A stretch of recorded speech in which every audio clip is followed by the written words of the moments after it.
கல்வி அப்படிங்கிறது ஒரு மிகப்பெரிய செல்வம். கல்வி எதுக்கு தெரியுமா? நம்முடைய வாழ்க்கையில் இருக்கக்கூடிய அறியாமையை அகற்றுவதற்கு. ஏன் படிக்கணும்?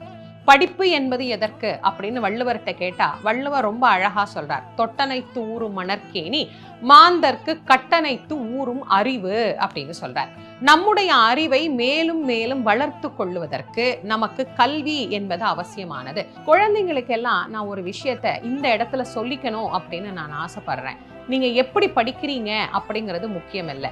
நீங்க படிக்கிற விஷயத்தை எவ்வாறு உங்களுடைய வாழ்க்கையில கடைபிடிக்கிறீங்க அப்படிங்கிறது முக்கியம். எல்லாரும் இந்த குறளை கண்டிப்பா படிச்சிருப்பீங்க. கற்க கசடர கற்பவை கற்றபின் நிற்க அதற்கு தக அப்படிங்கிற குறள் கண்டிப்பா உங்களுக்கு தெரிஞ்சிருக்கும் இல்லையா? இந்த குறளுக்கு என்ன அர்த்தம்? நீங்க எதை படிச்சாலும் அதை பிழை நீக்கி படிக்கணும். படிக்கிறதோட மட்டும் இல்லாம அதை உங்களுடைய வாழ்க்கையில கண்டிப்பாக நீங்க கடைபிடிக்கணும் அப்படிங்கிறது தான் இந்த குறளினுடைய அர்த்தம்.